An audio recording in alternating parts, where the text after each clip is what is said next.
సిగ్గులేని ఎదవా. వ్యాపారం అని నువ్వు చేసే వ్యాపారాలని నాకు తెలియదు అనుకున్నావా?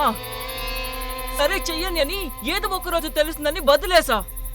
అయినా మన కూతురు లాంటి ఒక అమ్మాయి జీవితాన్ని నాశనం చేసి వచ్చారే, మీరంతా మనుషులేనా?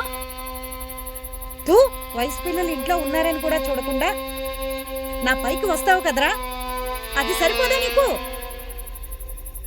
ఏమయ్యా, తన చిన్న పిల్లని ముగ్గురు మృగాల మీద పడి తన జీవితం మొత్తం నాశనం చేసొచ్చారా? సిగ్గులేని ఎదవల్లారా! థూ, మీరు మనిషి పుట్టకే పుట్టారట్రా! థూ.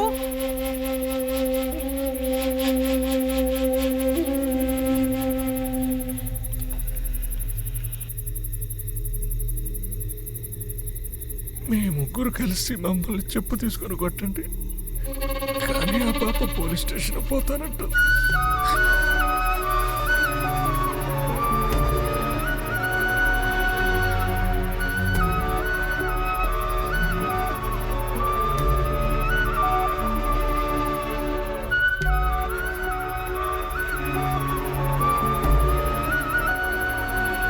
అంటే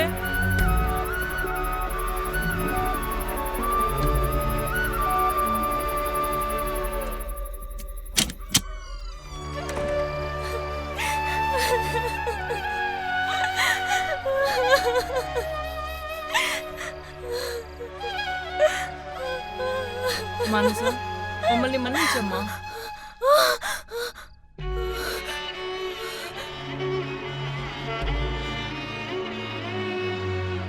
మానస, మా ముగ్గురు చేసిన తప్పుకి మమ్మల్ని క్షమించమ్మా.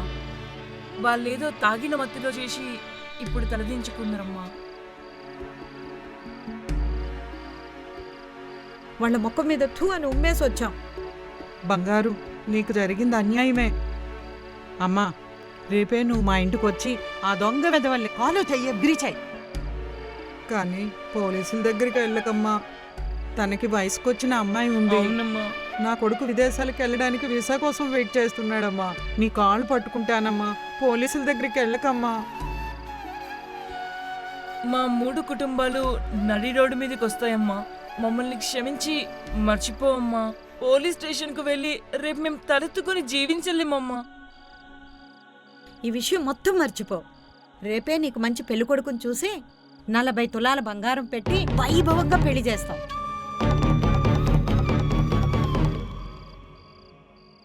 అమ్మా, నువ్వు మాత్రమే స్టేషన్కి పోతే మా 3 కుటుంబాలు ఊరేసుకోవాలమ్మా. ఊరేసుకోండి.